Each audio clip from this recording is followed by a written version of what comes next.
it's kind of meaningless unless you can put some elbow grease behind it and work.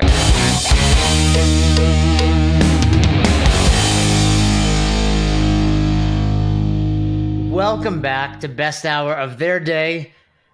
Returning guest. Not only a returning guest, one of our greatest dropping in episodes ever.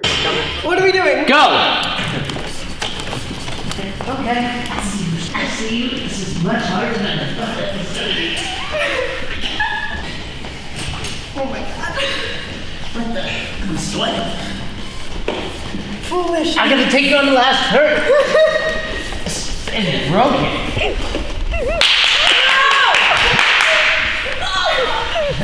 Oh, my God! She got in my lane. We've got Steph, the Hammer, Roach. Oh, before you say anything, Steph, well, welcome to the show. Hello. How are you? Good. I was, preparing a little bit for this podcast. I don't do much preparation, but I was thinking, and I was like, with your new last name, should we change your nickname to the Roach? Well, so this is the thing, okay? Listen, we talked about it, and and I know you love Ty, okay? Steph the Roach does not sound the same. I like it. I think it's got a nice connotation, nice ring to it, because it's just saying, like, Steph, I still say Hammerman in my head, Yeah. like you're in my phone that way. Yeah. But then, all of your social media is Roach. I get it. You love your husband. You love the power tool. He's a good guy. But was there any discussion about maybe, hey, Ty, like, I love you, but my last name's a lot cooler than yours. Why don't you take my last name? No, so Ty Hammerman sounds so much better. no, it really doesn't. I actually, a lot of people don't know this, but I'm actually in the process of changing my first name. Are you? To just Steph, because it's just a lot more of who I feel that I am. And I don't really love when people call me Stephanie. I know people don't mean anything by it, but yeah. If you read my book, you'll know why.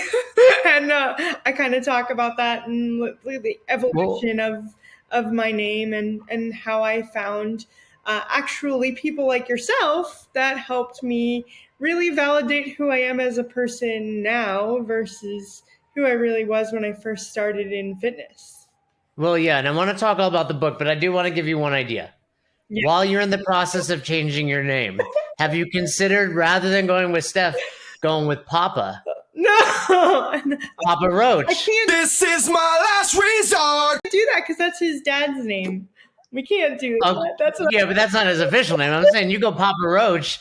That's awesome. Like now you're talking. Now we sell some books. Aren't we talking like licensing infringement? Isn't there like maybe we go like Mama Roach, Big Roach, Little Roach. But I like it. Still keep it. You're still going to keep the Hammer though, right? I am going to still keep the Hammer. I do. Legally, my last name is Roach, and I wanted it that way. It was very intentional. But all of the social media stuff had been just too complex to be able to turn it around. It is. So, how is married life? You guys have been married, what, like 2 years now? Almost 2 years. Yeah, it's very exciting. We're actually just talking about it. November, we'll be together 7 years. And wow. So it's the longest relationship either of us have ever been in. And so we're talking about celebrating that. But married life is awesome. We've experienced more than most people in young married life. So I think kind of going through what we went through really set a good foundation of you either break away or you come together. And we came together really well. So. Well, you got it. You got a great guy in Ty. I love him, and great dude. And let's talk about the book because I have reached out to you. Supposedly, I say supposedly, the book is in the mail. I typically, the book. I do like to read the books of people we have on and kind of explore what's going on. I will read it when I get it, but tell me more about.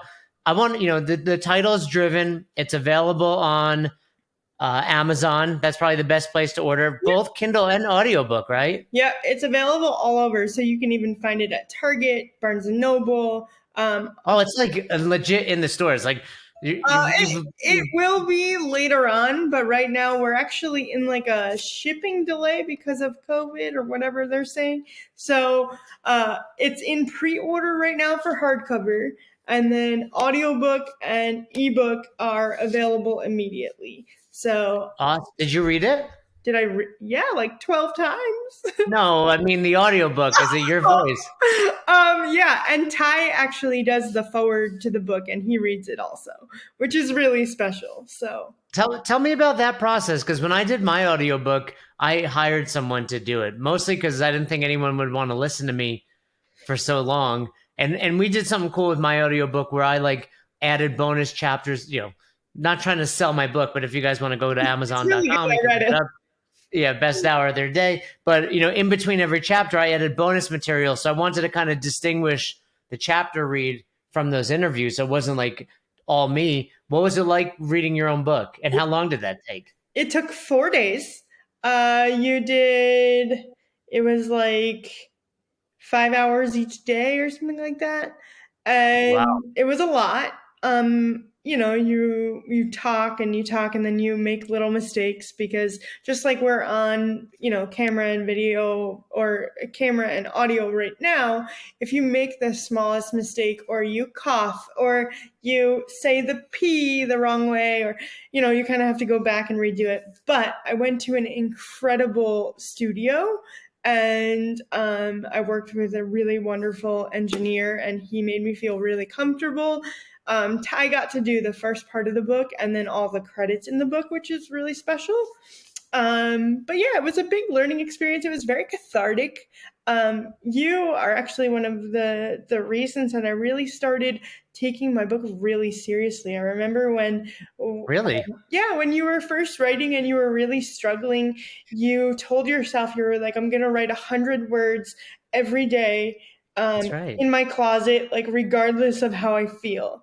And I really struggled with this book. Part of the book is about my upbringing, and I have a wonderful family, but there's parts of the book that were very, very, very challenging to write, and I was really scared to be my honest, true self. And it took a long time to kind of circle back to those chapters and be like, okay, I'm ready to do this. So the process in total was probably 2 years. I probably could have done it faster, but I really held myself back in some aspects. And I'm kind of glad I did, because I think it all worked out for the best, and the way that it's written, I'm really, really proud of it. So I thought you were going to say, if he could do it, I can do it. no. So, I mean, but yeah, you're right. I mean, I think I stole that from many other authors, but it was, just that idea of that consistency. It's no different than showing up to work out, right? You don't have to, if you go in with the idea, like, I'm going to PR every day, I'm going to do this massive workout, sometimes it's so daunting, where if you're just like, hey, 5 minutes on the bike and we'll see what happens. Yeah. And you and I have been friends a really long time. And we've been friends almost a decade now. And That's crazy. We're just getting so old. And you and I have had honest conversations. And one of the things that I'm not afraid to shy away from is that I struggle with consistency. I struggle with consistency in just a lot of things in my life, whether it be food, whether it be exercise, whether it be just my mental state, or just in general, like getting a task done. Like Ty always says, I'm really good at like short-term tasks. I am not good at long-term like goals. And I learned that about myself, because I would constantly quote unquote fail over and over and over again. And then when I started setting myself up more for success, it was a big learning experience for me. So is Ty nervous with your track record because commitment issues? Is he upset, worried? That's the one thing I don't have. That's the one thing I don't have consistency problems with. I am 1,010% committed. 7 years in, maybe Yeah. maybe just you're committed to the things you care most about. No. Yeah, he is incredible. we have conversations sometimes where he'll joke around and be like, if he's gone or whatever. And I never want to even think about like him not being around. So, yeah. So tell me more about getting started with the book. Obviously, you've got a great story. A lot of people, all about it. One of the first, if not the first, really big, I'm going to say star or athlete, in the female adaptive divisions. Yes. And, kind of a pioneer on that level. The photo on the cover of the book, as well as many other, great photos of you. The other one, being at I think it was at Wadapalooza. There's so many iconic photos of you, and you've really inspired a lot of people. Was that part of the reason you wanted to do this, or was it just telling your story, or like you said, it was cathartic and you just needed to get it out? I think it's kind of threefold in a sense. So I have, I hate talking about myself because I feel like it's weird, but I am. Oh, I love it. You get used to it. You get used to it after a while. I am the world's first CrossFit trainer with a level 2 certification, and I was the first. I was the first really to ever do a competition, mainstream competition, and create the adaptive division. So the picture that you see on the cover of the book is a moment from the Crush Games in 2013. It was the first ever appearance of an adaptive athlete on a mainstream competition floor. Mike Osuna gave me that opportunity, and it really changed my life. Dylan Molitsky, who you know really well, was the announcer on that floor, and I don't know what made him do it, but he said Steph the Hammerman, and that's where it kind of Dylan. It just stuck, and I was like, oh, okay, we're gonna go with this. And I remember finishing the Crush Games and just having this rush feeling of I fucking love that. That was just such a cool feeling. And I tell a bunch of stories about how that moment really snowballed into going to one of the largest competition experiences, and going to Guido, who ran Wadapalooza for so many years, and saying, this is what I want to do. And he didn't say no. So, it kind of gave me the opportunity to open doors for so many people. And my story is not just about myself. My story is really about how people can take the mentality of what I had and what I have and do it for themselves, right? People are so afraid of the word no. But have you ever thought about what happens if somebody says the word yes? Are you prepared for you're always prepared for somebody to say no, but you're never prepared for somebody to really say yes, right? One of the big learning experiences I had from my husband, from Ty, was people prepare for failure.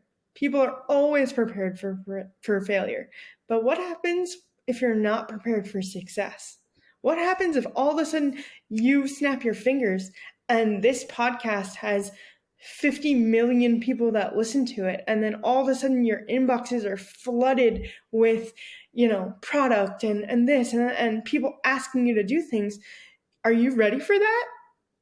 Right? And so that was the concept of talking to myself, but also talking to the reader, of saying, we need to stop preparing for failure and start really preparing for success. I love it, Steph. And I think you're absolutely right. So many people, regardless of even, and self-admittedly, have had good success, but still, whether it's a new venture or whether it's, just trying, to dabble in something different or working on your podcast, like you said, for many of us, our initial thoughts become I can't do it. I'm going to fail. Or what if it doesn't go well? Like you said, and, and the team here took a great workshop not too long ago, the Unlifted workshop. And it's one of the drills we did was, what if, and then insert something positive. Mm-hmm. What if, we go from 2 listeners to 4 listeners by the end of this podcast, right? So just kidding, 50 million, but like you said, what if writing a book is easy? What if, so I love that. I do want to give a shout out. You mentioned some OGs in there. Mike Osuna, who started the Crush Games, Dylan Molitsky, now actually flew home with Dylan from the CrossFit Games. We had some great talk. And Guido also, Trinidad, the founder of Wadapalooza. But tell me more about Mike and the Crush Games. So were you out there in just the standard division? No. So Mike, this is I hate this. Again, I don't love talking about myself, but I think it's really cool. Well, guess what, Steph? You're on our podcast. No, We can talk about me. I don't mind, but the listeners I know. might. But I am gonna, I guess, say a couple of names. So Dave Castro's brother Kenny worked Kenny for Castro, great human being. Yeah. one of the most incredible human beings on the planet Earth. So I went to Mike with this initial idea. I asked him if I could do it. He said yes. He introduced me to my right-hand man for the Crush Games, Brandon Fullwider. Brandon then introduced me to Kenny, and Kenny helped create a rig setup. So I had my own squat rack. So think about it as a squat rack. It was like a rogue squat rack, but with a kid's pull-up bar on it. Yeah. And then the pull-up bar could be adjusted to whatever I needed. So like if I needed to do pull-ups, it would be above me. If I needed to hold on to it for squats, it would be below me. So Gotcha. Kenny and his whole team created this little lane setup. So I was in, I guess you'd say, like the scaled division, but I didn't care what division I was in because it was really just a showcase of ability. So at the time, it was a small amount of equipment. I didn't need much. I didn't know much, quite honestly. I was still so brand new to CrossFit. But when they gave me that opportunity, it really just sparked something that was like, I think more people are going to want to do this. And Mike was so hyped about it. He gave me so much love and so much opportunity. And he never once cut that short from me. He said, you're going to be on the floor for all 5 workouts or for whatever it was, and people are going to see you. And he wasn't lying. And then a couple of weeks later, I went back to my gym. I was coaching at CrossFit Conquest in Davie, Florida. One of my absolute favorite gyms to ever be at. And one of the owners said, hey, I'm doing this competition called Wadapalooza. He said, I saw you at Crush Games. I'd love to see, if you could do this at Wadapalooza. And a couple hours later, I got on the phone with Guido and I literally said, you have no idea who I am, but this is what I want to do. And if this works, you're going to be stuck with me for the rest of your life. That's exactly what I said to him. You're the reason he sold Wadapalooza. He was like, I got to get rid of this. No. And we've been friends for quite a long time now. So, but it is really incredible because it wasn't just something for me. It opened doors to so many things. We still have a long way to go in the adaptive community, especially for the CrossFit Games, especially for people like myself that do use wheelchairs. But I think it was a really good start, and things just take time, Yeah, and I mean, like I said earlier, you're kind of the pioneer of that. And look what it's become now. I mean, the CrossFit Games has 7, 8, 9, I don't know how many, but, quite a few divisions. And I know they're still working on adding more. And I think without you being out there, someone willing to say like, hey, put me out there. And, and then of course, Mike and Guido and all those guys being behind it, who knows if we would see that going on right now. Well, think about, sorry. Who took that picture of you? Sorry, the one on the book. Who took that? Do you know? I do know. I'll have to send it to you, and you can give them a shout out because I don't know their first name. It's escaping me. But I do have his Instagram. I got permission to use it for the cover of the book, so I don't know why it's escaping me at this moment. But yes, I still kept in touch with them and was able to get permission to use it. So that's really cool.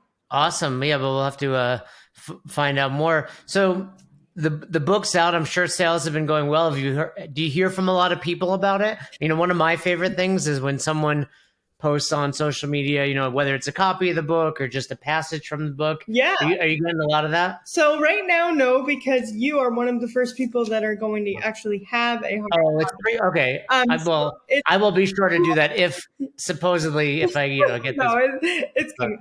I I just did my first book signing at the Ability Expo, which was super fun. Oh, awesome. And we had a bunch of people wanting to sign the book. People have read it and have listened to it, and they think that it's wonderful. People have been contacting me, whether their kid has CP, they know somebody with CP, they know somebody with a different ability. It's, giving people some sort of hope. So I really like that. Yeah, I mean, and already got quite a few reviews on Amazon, so I think it's a matter of time. Are you going to hit the road and try to get to more of these book signings? That's really cool that you're doing that. I think so. I think right now I'm going to try to do some local. I have about 75 books that I'm trying to do one more local here, and hopefully get on some some news things and get the word out. But I think I'm just kind of going for the ride, and this isn't going to be my last book, so I'm just going to try and kind of see what comes next. Awesome. So aside from the book, tell me more about what's going on in your life. I know you've got some online training. I know you launched a podcast. Tell me more about what you've got going on. Yeah, so I run a company called Staying Driven Fitness, and I used to own a CrossFit gym in North Carolina. If you watched the best episode of your Popping in, yeah. Jay came to visit, and after we heard the news of the pandemic, we had to close our doors, but we pivoted and we turned everything virtual. So we offer 30 classes a week through Zoom. All of them are live classes. I have 7 people who work for me, and I also work with 8 different corporate organizations. So we've got a pretty good thing going for us here. It's a lot of fun. I'd say 95% of our population is adaptive. So it really tapped into a market that I quite honestly was hesitant to be part of, like fully immerse myself in. And I know that's hard for people to understand, but it took a lot of growth and a lot of just understanding myself to really want to accept that, anybody can do fitness, and I can open my doors to anyone. And so for me to now literally have 95% of my population either using a chair or having some sort of different ability is pretty cool. So you have 30 classes a week? Yeah. You're not, you said you had 8 other coaches in there helping you out? Yeah, we have 7 coaches. So it varies. I say I probably coach majority of the classes. You actually work with one of my coaches. His name is Brad Marshall. Oh, yeah. Brad's a great guy. Brad was in our dropping in episode of the affiliate as well. Brad is an incredible coach, and I'm so glad you guys have connected. But yeah, I have coaches from all over. So we have one coach from Canada, which is really cool. And we have one coach from California, 2 from North Carolina. We had one in Florida. We're all over the place. So, and that's really cool. So you said about 95% of them are adaptive athletes. Yeah. Is that just they're finding out about it, finding out that Steph's running this, and going from there, and telling their friends? Yeah, I think it's a word of mouth thing. I mean, quite honestly, we haven't spent any money on marketing, $0 on marketing, quite honestly. And it's all just been word of mouth. And when we work with corporate memberships, let's say you're a big corporate company, you have a certain time slot that all of your corporate members can come to, but then they really want to do more fitness than just once or twice a week. So then they actually buy a membership to Staying Driven, and then they have full access to all of the classes. So it's a pretty cool model, and it seems to have worked really well, and I really like it. That's awesome. What are some of the things you noticed? You had your affiliate. So what are some of the things that you miss about coaching live classes, but some of the things you enjoy about going virtual? So I definitely miss the in-person aspect of being able to have tactile cueing. So just being able to physically be like, hey, maybe we should move our arms here, or just being like in closer proximity to a human being. But at the same time, it's really taught me that you don't need 4 walls and a whiteboard to be a successful business. And quite honestly, the gym I used to look at as a huge failure. But what it really was a learning experience, because I learned how to value myself and my time and my team. So like I used to kind of give in when somebody would give me like a sob story, you know, oh, I can't pay $135 a month and this is why, and I'm struggling. And yes, staying driven is a lot cheaper. We do $20 a month for all the classes, but if somebody tells me they can't pay the $20, I'm not going to devalue that. If they can't pay it right now, they can come back when they can. You know what I'm saying? If that's something that they really want to do. And so I learned how to not really devalue my product. Now, I saw your eyes go up when I said that it was only $20 a month. And Yeah, so, tell me more. but there's a reason. So the corporate memberships, they pay a lot more money, right? So the corporate memberships create that kind of financial foundation, and then the individual memberships are something that people are able to attain, right? And so it doesn't seem too overwhelming and it doesn't seem too underwhelming, right? It's a nice even number, and they get to experience, you know, Ty and I really wanted, and this was Ty's idea, we wanted to do a lot for a little. And it really kind of has been paying off. So Hey, if it's working, it's working. You know, you're coaching a lot of classes. Are there days you're just in the house all day? I know for me, I have that, like where I'm like, oh man, it's been 3 days and I've literally not gone outdoors, you know, other than letting you got a pup as well, but other than letting the dog out, I've not been outdoors. Do you have that go on in your life? well, so right now, technically, I'm supposed to be laying down. I'm supposed to be on bed rest because I have an issue that I can't be sitting up for too long. But I didn't want to do this from the bed. Go ahead, lay down, make yourself comfortable, No. Steph. So, but other than that, I try to get out, you know, and we do have some in person. I do some in person coaching at some different organizations around in Florida, and then I have some personal training clients that come to me. So, you know, I try to get out as much as possible. But yeah, I'm a lot more. There's a lot less gas usage, I guess you could say. That's true. I guess the one thing is, yeah, we're saving gas money, but I think for a lot of people, the 2 years with the pandemic, and now for many able to work virtually, you forget like, oh, I miss being around other human beings, especially at the gym. That's the only place I miss other human beings. But you miss seeing them at the gym. I will. No, Go ahead. well, I was gonna go to a different topic. So what were you gonna say? I will say, like, and it's a big thing for me. I haven't been to a CrossFit gym in 2 years.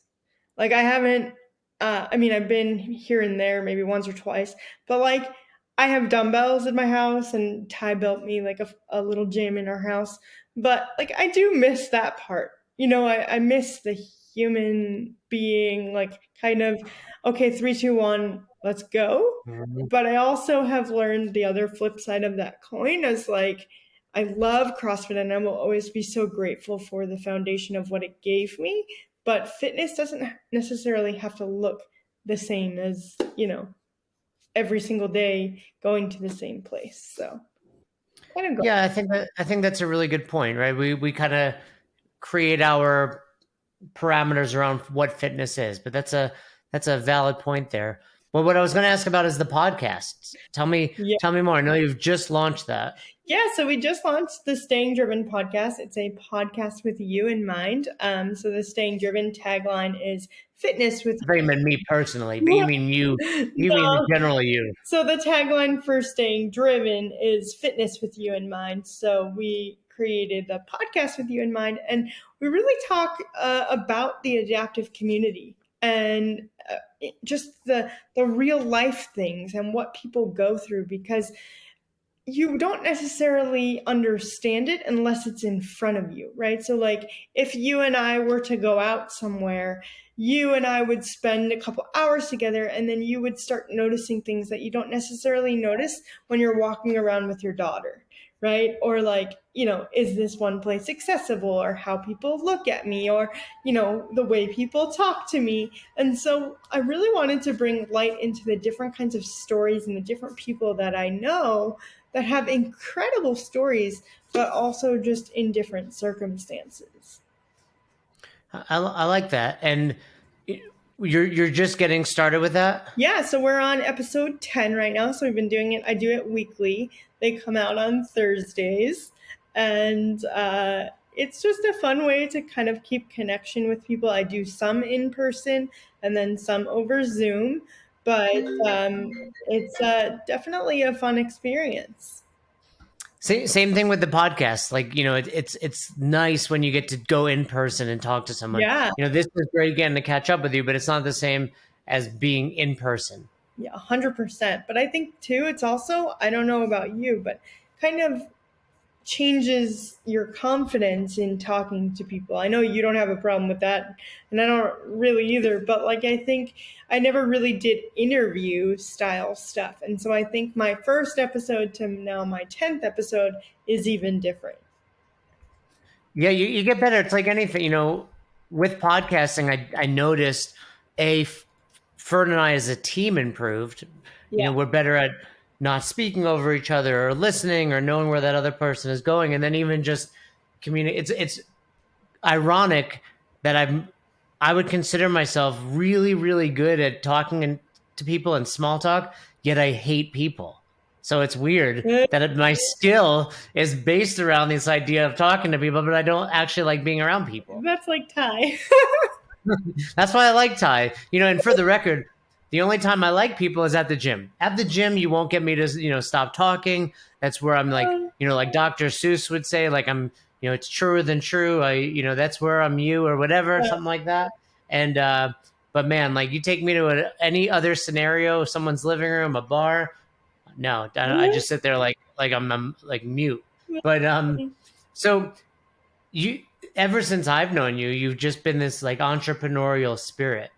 Where do you feel like you get that? I know, like, I don't know where I get it either, for the record. I just never wanted, I think I get it from the desire to never have a job, right? But where do you get it? Your entrepreneurial spirit and this kind of like go get 'em attitude, because you're nonstop. You're always starting something new. I think that people had so many expectations, or I should say lack of expectation for me, when I was, firstborn, and then they weren't sure if I was going to survive, and then, they didn't know fully what my diagnosis was going to entail, and like, everybody was kind of good with me having that 9-to-5 job, kind of putting me behind a desk and like, just taking that job and being okay with my life. And the more that I learned how to use my voice, and the more that I learned that people actually liked hearing me, people actually liked being around me, and that I wasn't a burden and I wasn't a problem, I started to really like love myself and love just being around people that wanted me to be there. And I can tell you the day that it changed. I walked into a gym on May 3rd of 2012. It was my first day of a CrossFit gym. And nobody asked me, "Are you sure you want to be here? Are you sure like this is what you want to do?" And they were like, "No, get on the floor and get back up and like do your thing." Yeah. And it was so empowering to be like, this person is not looking at me because I use crutches, because I use a wheelchair, or because I move differently. They're looking at me like I'm a fucking badass because I just ran 100 meters. And like that was really powerful. And then when I started to understand that like people didn't view me as stupid, people didn't view me as less than, or somebody that should just stay quiet and be in a corner, I was like, fuck that. I'm gonna make the most of this. And I've been always outgoing. I've wanted to talk to people since I could remember. I was on national television at the age of 7 talking about a doll that I had never seen in my life. I was the spokesperson for Wheelchair Becky, Barbie's friend in a wheelchair. Really? I didn't know about this. Yeah, and they never showed me the doll before the interview, and I saw a picture of it in the corner of my eye. And the guy asked me, I was on CNN of all places, Really, and we got to find this. We got to Nate. If you when I, you're editing this episode, please try to find this clip of Steph on CNN. I have it. I can give it to you. All right. But you know how like on the news it would say like Jason Ackerman, host of podcast, right? Mine said Stephanie Hammerman, disabled 7-year-old. Yeah. That is so. It's like cringy and funny at the same time. 1997, baby. Oh man, Yeah. yeah, you. That's crazy. On CNN, it said that. The point of that story was that they showed me the picture of the doll in the corner of my eye. Like I saw it, and I just made stuff up, and it sounded good.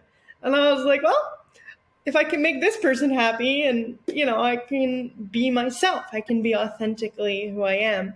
And I didn't learn that, quite honestly, until a really long time after, which I regret, but I also learned from, and being a cancer survivor, I think it also gave me that perspective of like, who gives a fuck? Like it's your life, and you get to kind of do what you want with it. Yeah, I mean, you've battled through so much adversity, in your life, and I think that's probably big. I think entrepreneurs are kind of like people that are like, let me take this life that can be calm, that could be the kind of cookie cutter thing, like married, 1.5 kids, and let's try to make it super stressful and complex. Yeah. Never knowing where you're next. It's like we're hunters, right? It's like we're living in in the old days, like, all right, when's our next kill coming, Yeah. right? And I think maybe some of that adversity you dealt with when you were younger allowed you, like, for you, it's like you've been through so much, like starting a podcast, easy, writing a book, fine, open an affiliate, whatever. Like, it's like those are easy things now. Yeah, but I also want to say this. People have this perception. We're going to talk about societal perception and social media real quick. Okay. Okay, let's hear it. So people have this perception because I have quite a large following on social media, and I have a little blue check mark by my name. You do have that blue check mark, Okay. Steph. It does stress. It does make me jealous. And people think it's really cool, but let me tell you, like, those things don't turn into dollar bills, right? And so Fair. Factual. Yeah. just because you have a large following on social media, this was one of the biggest lessons that I learned from my gym, and I talk about it in my book, is I thought people were going to flood my gym doors because Steph the Hammer was opening a gym. And that wasn't the case. And at the end of the day, yes, I make a living and I'm very proud of myself, but I'm not rolling in millions and millions of dollars yet. You know what I'm saying? Like it's going to take a lot of hard work and a lot of time to get there. But this societal perception of, oh, she doesn't have to do much because she does XYZ on social media. I make a little bit of money off social media, but it's not what you think. And Yeah, no, I hear you. Yeah, I get those. I get a couple bucks from Meta every month for my Yeah. reels and whatnot. But Yeah. and I say that a lot for people in general when it comes to social media. It's like, cool, like you've got a great following, or like you're verified. But at the end of the day, it's kind of meaningless unless you can put some elbow grease behind it and work. I see plenty of people with far more followers than you or me combined not making money because it's like simply getting followers is not a career path, right? Exactly. And Like it's only valuable if you provide value behind it. and it's sad too because that little blue check mark, it validates you, quote unquote, for just like you said, like, oh, I'm kind of jealous of it. But like when companies look at that, they think, oh, she's got more substance to her. But then in reality, like, why are we valuing people's substance or, just valuing people in general? I worked with one of the largest companies in the world. And when they were done with me, they were done with me, and that was that. But at the end of the day, like, you just got to keep moving forward and keep evolving. And I think that's kind of what my story really comes down to is I didn't say, okay, I'm good with the no. I continued to chase the yes, right? And I still do that. I remember I asked you when we first met, I don't think you'd ever really worked with anybody like me before. And I wanted to really learn about nutrition. I really wanted to learn about, how to take care of my body more. And you were just willing to say yes. And just because I have a physical disability doesn't mean I don't have a body. Yeah, I think everything you're saying there is a valuable lesson. Fantastic stuff.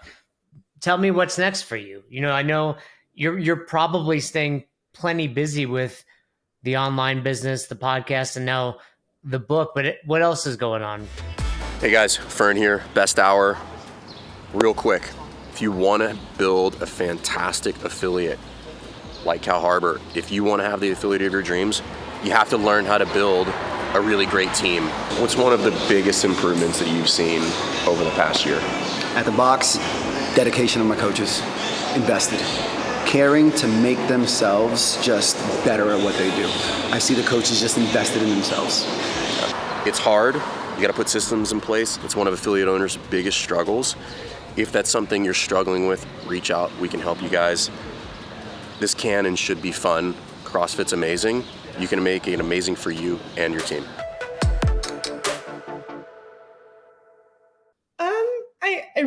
I need to start really diving into the second project. One of my biggest goals is to write a children's book.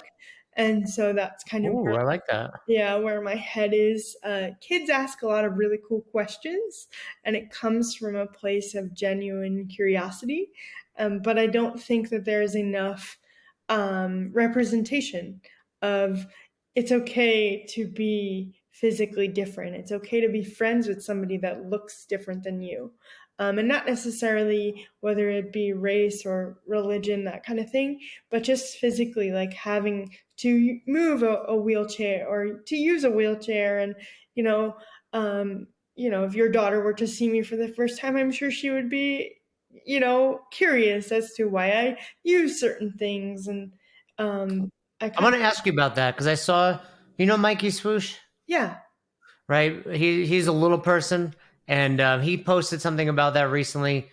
When kids see whether it's a little person or someone in a wheelchair for the first time, don't tell them to be quiet, but, potentially go up to that person and introduce yourself. What's and it got me thinking because, Madison's, not talking. Well, she's talking, but, she babbles nonsense. But, and at some point she's going to be saying something coherent, I hope.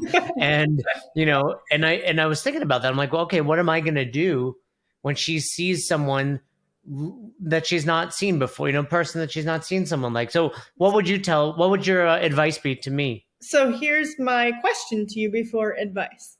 Okay. Well, that question. Could you imagine if Ty's mom taught him that somebody like me was scary?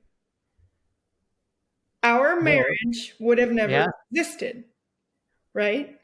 And so if you implant that feeling of fear and you implant that feeling of they're not allowed to ask questions because the curiosity creates uncomfortable conversation or uncomfortable moments for you as an adult, you are then projecting to Madison a future partner that can't look like that because that's just, you just can't ask any questions, right? And that's what I like to think about is if his mind was so closed to, no, I can't ask these questions because it's creating such fear or creating such uncomfortableness, we would never be married.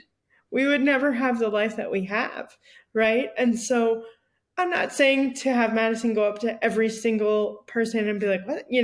It's different circumstances for different people. Pointing and staring is not a bad thing as a child. They're just observing.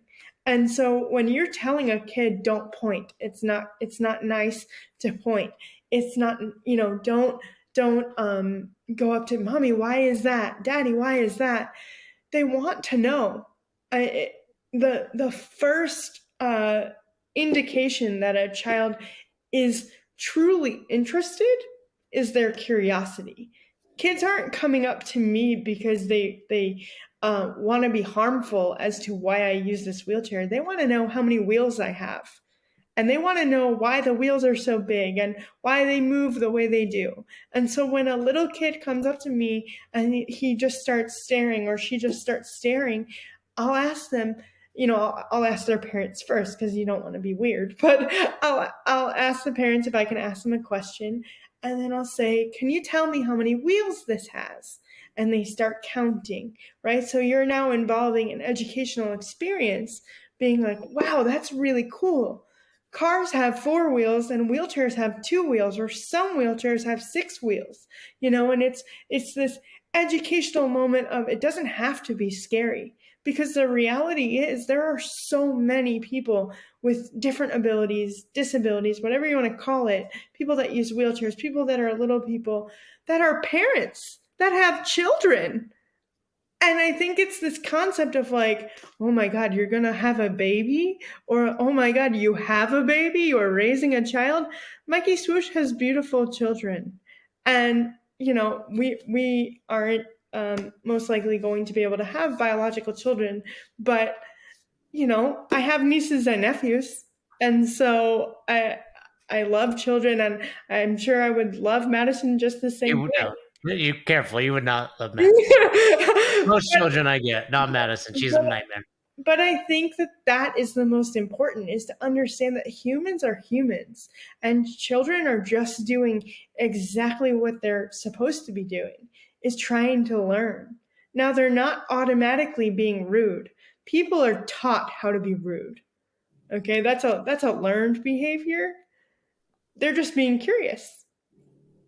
Yeah, I think you've summed up why I can't get canceled, Steph, because I'm just curious and I'm basically just a child, right? So when people don't get offended by me because I'm literally just curious, but I think it's the same principle. Chuck Carswell always told me, like, Jay, you've got this gift where you can say whatever you want and no one gets offended. And I said, Chuck, because I'm never trying to be offensive. Like, it's not like I'm trying to be rude. I'm like asking questions out of curiosity's sake, and me asking questions and getting to know more is kind of my way of being like, cool, you're just another human being. And I just want to learn more about you. And I think, first of all, and I'm not trying to say this just because it's you, I think what you're doing on social media is genius. I think I can't get that blue check mark, but whatever. It's all good. I think the way that you have turned it into a niche, or whatever you want to call it, of the simple writing on the iPad and showing it on the screen, but like saying things that people are thinking and saying things that most gym owners are thinking, right? And yeah, I don't think you have the ability to get canceled, and I don't think I would let that happen. Testing. I'm trying, but it's unsuccessfully. I kind of want to get canceled just so I can chill out, like cancel me. Let me chill out for a couple months. I'll come back. I'll make a big resurgence. Yeah. Let me get a couple months. Let me get a couple months off, people. Cancel me. But I think that you need to understand that you're finding your purpose, and you're finding something that works for you, right? Social media is just a business. Social media is just a resume, right? And so you're doing your thing and it's working. So don't let anybody think, or don't let anybody make you think that you have to start changing who you are. Well, appreciate that. And yeah, those are, again, great life lessons. You've become so smart and mature in these last 10 years. I haven't, but you certainly have. I think it's just Ty rubbing off on you. Yeah, he's an old man, Yeah, well, you're keeping him young, you're keeping him spry, and I love seeing all that you're doing out there. But before we wrap up, let's make sure people know.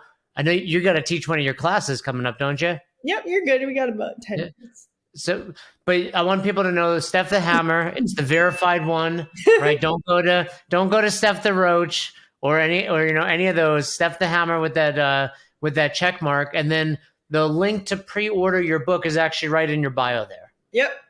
So, anything, if people order the book, anything they can do, obviously leave a review on Amazon and take a picture, share it, all that good stuff. Yeah, please do. And please let me know what you think of it. And just because hardcovers might not be somebody's thing, or the audiobook is somebody's thing. You've got a bunch of different options. We tried to make it as accessible as possible. We had some really cool people write some nice things on the back. So if you don't want to actually read the whole thing, I guess you could just read the cliff notes. Tell me who wrote on the back. You mentioned Hinshaw. He Yeah. wrote on the back. So Chris Henshaw wrote on the back, which is really, really, really special to me. We have a very special relationship. We've met almost 10 years ago as well. I had a good friend of mine. His name is Josh Brolin. And You're just name dropping. he, That's the Goonies. That's the guy from the Goonies, right? to me, he's just Josh. But yes, he is an incredible actor. And I also How'd you meet Josh? How'd you meet him? I met him through Kenny Kane, and Kenny was the owner of CrossFit LA at the time, and I remember those Adapt and Conquer shirts that I used to, and so he must have seen Kenny wearing one or something, and he and his girlfriend, now wife, they really wanted one, and I didn't know who Josh was in the beginning. I just thought he was somebody that Thanos now, isn't he? I thought he was somebody that Kenny was training, and so I got him a shirt, sent him a shirt and stuff, and we've just been in touch ever since, and we check in with each other, and he was gracious enough to take a few days and read the book and write something beautiful for the back. If you text Josh, not that he knows who I am, but tell him this. One of my favorite movies is an obscure movie that he's in called Old Boy. Okay. Let him know that. Let him know, you're on a big podcast, a couple listeners, and I gave him a shout out. So he's probably going to notice an uptick in his social media coming up right now. Let him know. It's funny because I'd never seen, I didn't know who he was. And this wasn't meant to be a shot, but I'd never seen any of his movies. And so when... You ever seen The Goonies? No, never seen. You're just a little too young for The Goonies. Yeah. And so when what's the one with Thanos? The first one, like the one of, I think, just the Avengers. Okay, the one where he blows up like the whole world. Yeah. Spoiler alert. But okay. So I went to see that movie. I'd never seen a Marvel movie in my life. But you wouldn't know he was in that because it's not really like his face, right? But I just really appreciate him as the person that he is. And then the final person that wrote on the back of the book is a wedding dress designer who designed my dress. Gotcha. So the wedding dress designer, I'm assuming I was number 4 on the list. The wedding designer was more important than me. Yes. Well, no one is more important than you. Sure. Hey, you made my wedding dress. Like, can you write on my book? Not this guy. Had me on the podcast, dropping in episodes, but whatever. Yeah. So. Because I don't have that blue check mark, isn't it? Oh, you didn't trust it was me. Hush. But no, I this is something I'm super proud of, and I'm just so grateful for your support. I promise that a handwritten note is on the. I hope so. In fairness, I did not check the mail yesterday, so it could be sitting in there. I know you said you sent it it's funny because I reached out to, I think, the same day. Yeah, the day before, or the next day. Because I sent them on Saturday. So it's almost a week now. So who knows? Yeah, so it should be. It might be. We don't have like one of those mailboxes right outside. You have to like go to it. So we don't go all the time. So it could be sitting in the mailbox right now. But and if it is, I will grab it and I will read it this weekend. I hope you do. It's a really fun read, and I hope basically just skimming for my name. That's all I'm doing, but I'll read it. I think it's going to be a fun one for you to read and for people in the CrossFit community to read. Oh, for sure. Because you guys will know who I'm talking about. So yeah, that's what's great. I mean, we read a lot of books like biographies about people we don't know, and whether or not you know Steph, any CrossFitter we can empathize with, and we understand what they're going through in a workout, whether, on their knees of the Crush Games or in a wheelchair at Wadapalooza, doesn't really matter. Like, we've all been through it. So it's cool to hear what you've been going through and check it out. I'm super excited. I'm going to be honest though.